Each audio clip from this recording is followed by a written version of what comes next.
Hi friends, Kavichandra audio நாவல் சேனலுக்கு அன்புடன் உங்களை வரவேற்கிறேன். சேனலை சப்ஸ்கிரைப் செய்யாமல் தொடர்ந்து கேட்டுக்கொண்டிருக்கும் நண்பர்களே, உங்களது சப்ஸ்கிரிப்ஷன், லைக்ஸ், ஷேர்ஸ், கமெண்ட்ஸ் எங்களை அடுத்த நிலைக்கு கொண்டு செல்வதோடு உங்களுக்காக இன்னும் புதிய முயற்சிகளை செய்ய வைக்கும். அதனால் மறக்காம சேனலை சப்ஸ்கிரைப் பண்ணிட்டு உங்களது அன்பை லைக்ஸ், ஷேர்ஸ், கமெண்ட்ஸ் மூலமாக எங்களுக்கு தெரிவியுங்கள். கதைகளை தொடர்ந்து நீங்கள் கேட்க விரும்பினால் அப்படியே பக்கத்தில் இருக்க பெல் பட்டனை கிளிக் பண்ணுங்க. வாங்க கதைக்குள்ள போகலாம். விழி 17. தனாவுக்கே தன் இத்தனை கலக்கத்திற்கான காரணம் என்னவென புரியவில்லை. மனதை எதுவோ பிசைந்து கொண்டே இருந்தது.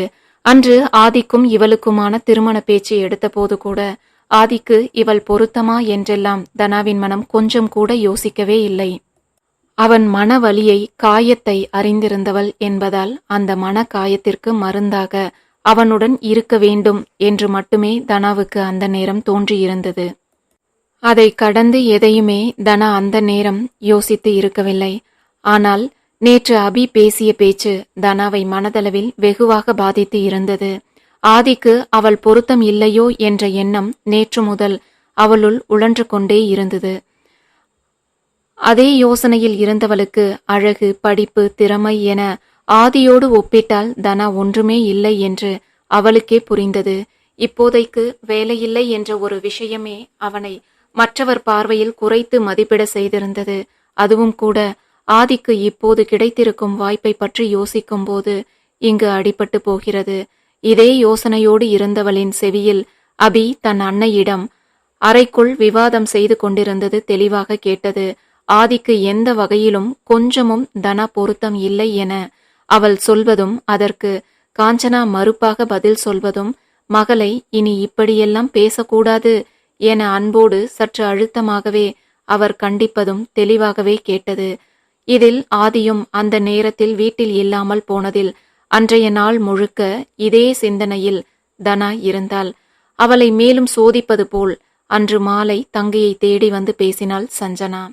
காலையில் இருந்து தொடர்ந்து வேலை செய்து கொண்டிருந்ததோடு இந்த யோசனைகளும் சேர்ந்து கொள்ள மனமும் உடலும் சோர்ந்து போக புத்துணர்ச்சி தேடி மாலை தோட்டத்திற்கு சென்று சிறிது நேரம் அமர்ந்திருந்தவளை தேடி சஞ்சனா வர, என்ன இங்க உட்கார்ந்துட்டு இருக்க என்றாள்.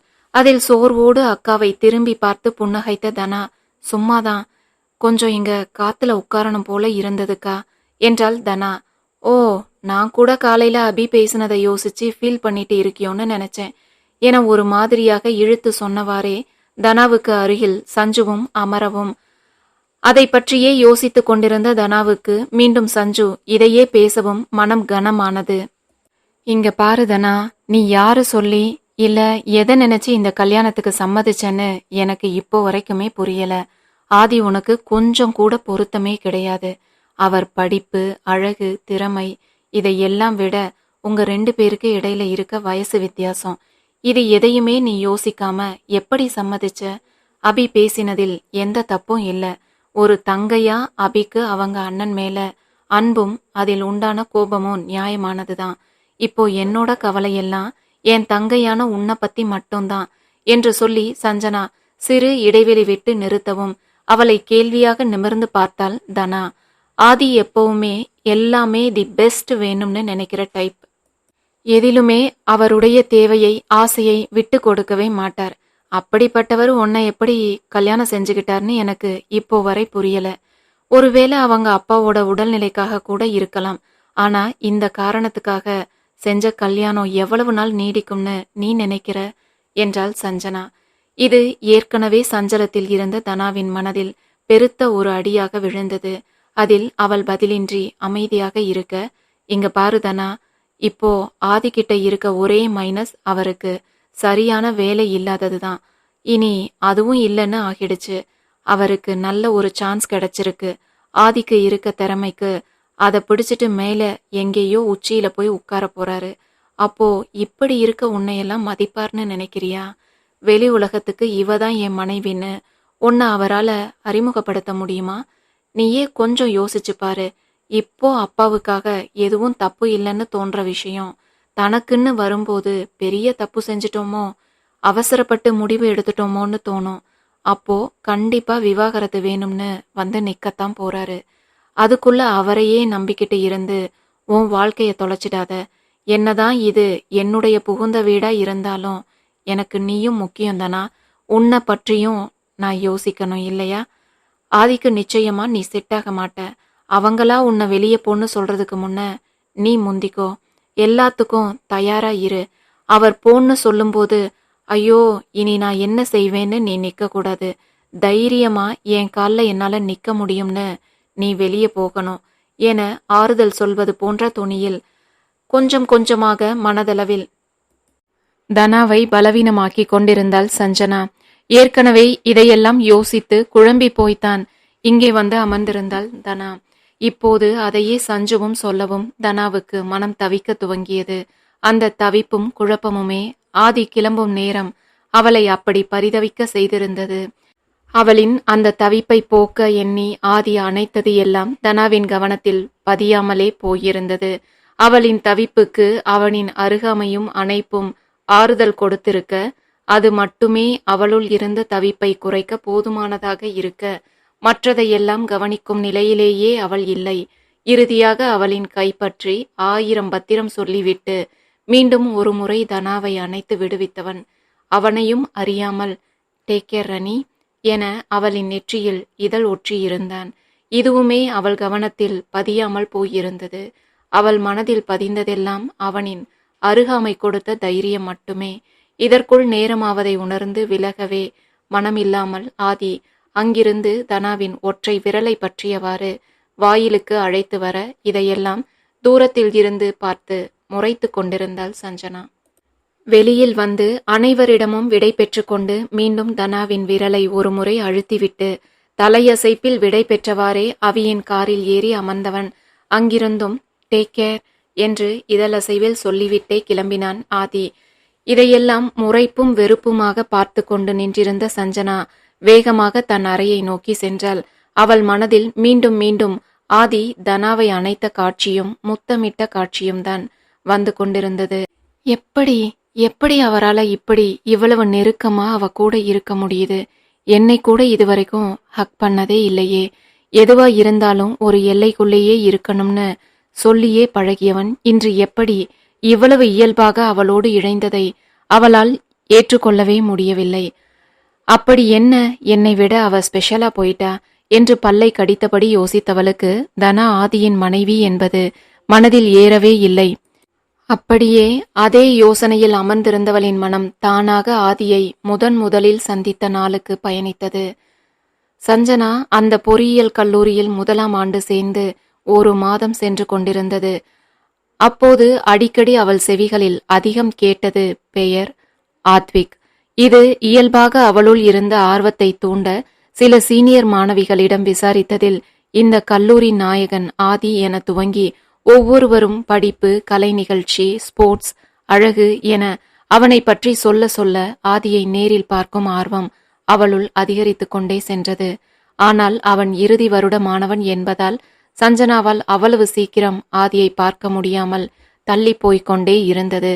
அப்போதுதான் கல்லூரிக்கு இடையே நடக்கும் ஸ்போர்ட்ஸ் மீட் வந்தது. அதில் இவள் பார்வையாளராக கலந்து கொள்ளும் நேரம். கூடைப்பந்து போட்டிகள் நடந்து கொண்டிருக்க மொத்த மாணவ மாணவிகளும் சேர்ந்து ஆதி ஆதி என கைத்தட்டி ஆரவாரித்து கொண்டிருந்தனர். அவர்கள் கல்லூரி மட்டுமின்றி அங்கிருந்த அத்தனை கல்லூரியுமே ஆதிக்காக கூச்சலிட்டு கொண்டிருக்க, இந்த கூட்டத்தில் யார் அந்த ஆதி என்ற ஆவலோடு விழிகளை சஞ்சனா சுழற்றவும் ஆதி எகிரி கூடையில் பந்தை போடவும் சரியாக இருக்க மொத்த கூட்டமும் எழுந்து நின்று ஆரவாரம் செய்தது. அந்த நொடி அவனை பார்த்தவளுக்கு அலை அலையாக கூந்தல் காற்றில் பறக்க, புன்னகையும் உற்சாகமுமாக அங்கிருந்தவர்களிலேயே உயரமாகவும் உடற்பயிற்சியினால் முறுக்கேறிய உடலுமாக இருந்தவனின் மேல் இருந்து பார்வையை அகற்றவே முடியவில்லை. அதன் பின்னான அத்தனை பந்தும் ஆதியினால் பத்திரமாக கூடைக்குள் சேர்க்கப்பட வெற்றி இவர்கள் கல்லூரிக்கென்று ஆனது.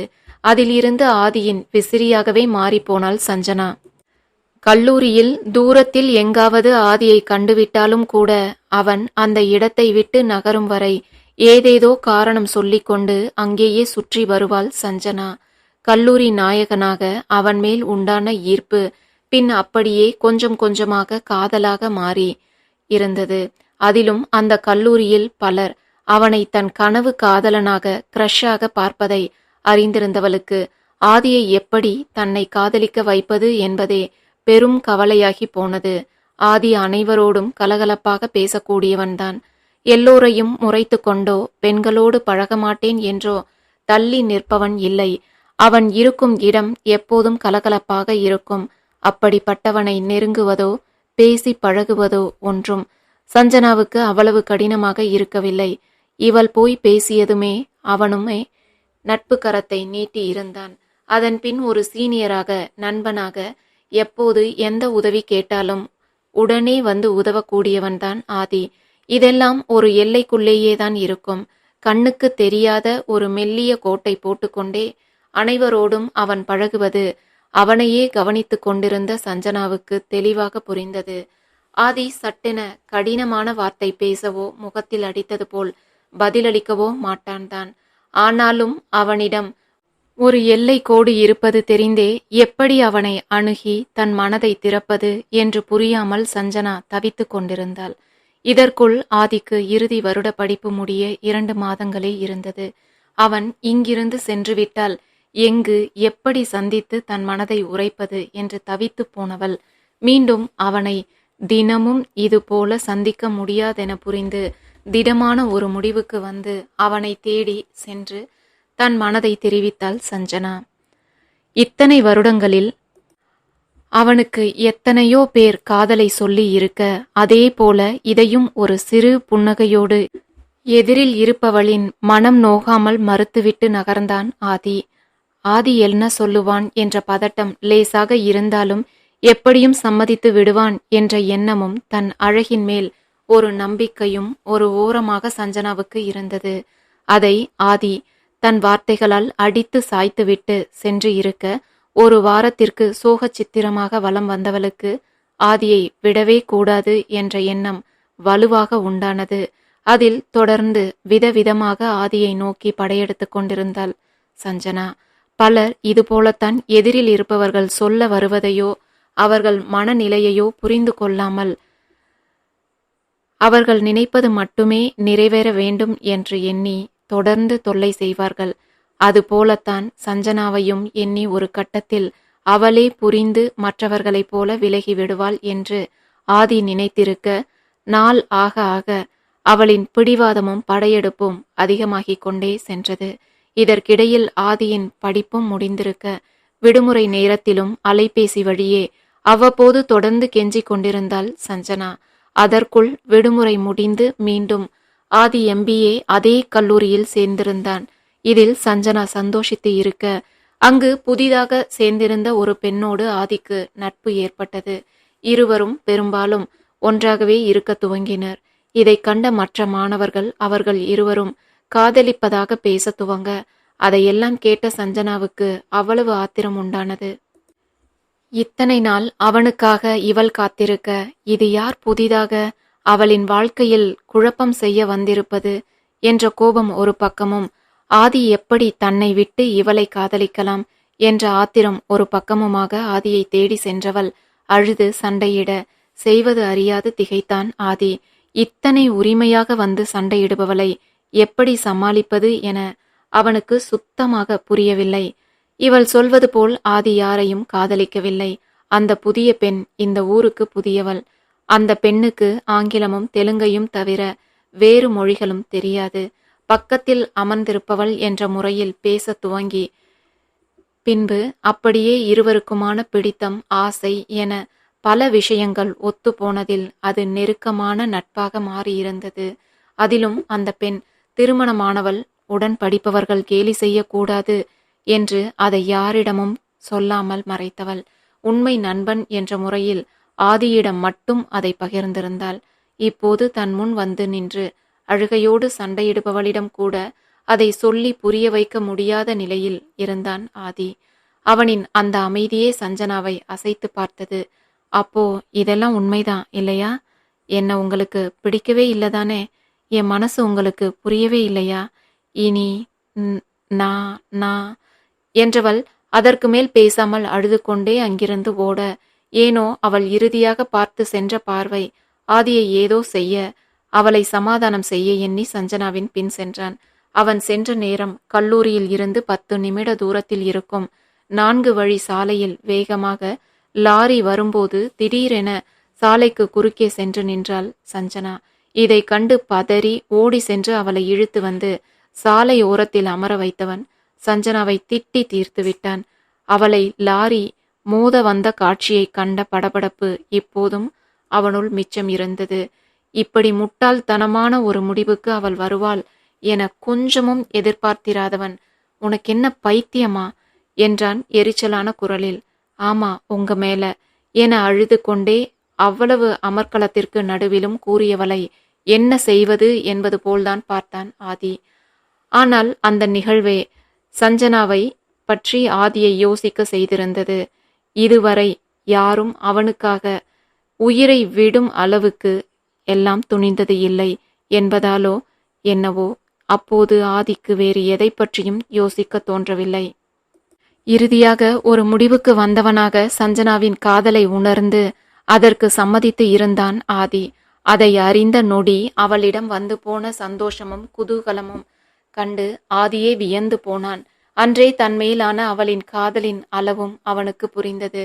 என்னதான் அவன் காதலை சொல்லிவிட்டாலும் அத்தனை கட்டுப்பாடுகளை சஞ்சனாவுக்கு விதித்திருந்தான். அணைப்பது, முத்தம் இடுவது, அடிக்கடி வெளியில் செல்வது என்று எதுவும் இப்போது கூடாது. சஞ்சனாவின் கவனம் முழுக்க இப்போது படிப்பில் மட்டுமே இருக்க வேண்டும் என்பதில் அதிக கண்டிப்போடு இருந்தான் ஆதி. அதிகபட்சமாக அவனோடு இணைந்து இருக்கும் நேரங்களில் ஆதியின் விரலோடு விரல் கோர்த்து கொள்வாள் சஞ்சனா. அதை அவனும் மறுத்ததில்லை. அதே போல அவனின் அதிக கட்டுப்பாடுகள் அவளை வருத்தும் என்று தெரிந்தே அவளுக்கு சின்ன சின்ன பரிசுகள் வாங்கி கொடுப்பான் ஆதி. அவளின் ஆசைக்காக அவ்வப்போது சஞ்சனாவோடு செல்ஃபியும் எடுத்துக்கொள்வான். அவர்களின் காதல் எங்கும் எப்போதும் சஞ்சனாவின் படிப்பையோ பெயரையோ பாதித்து விடக்கூடாது என்பதில் மட்டுமே அளவுக்கு அதிகமாக உறுதியாகவே இருந்தான் ஆதி. ஆனால் இதெல்லாம் சஞ்சனாவை துளியும் பாதித்தது போல் தெரியவில்லை. அவன் சம்மதித்ததே போதும் என்பது போல்தான் அவளும் இருந்தாள். அதே நேரம் அந்த கல்லூரிக்கே இவள் ஆதியின் காதலி என்பது பரவி இருக்க, மற்ற பெண்களின் பொறாமை பார்வையும் ஒரு சிலரின் ஆர்வமான பார்வையும் என அந்த கல்லூரியில் ராஜாவாக இருந்தவனின் ராணி நான் தான் என பெருமையோடு அவளை வலம் வர வைத்திருந்தது.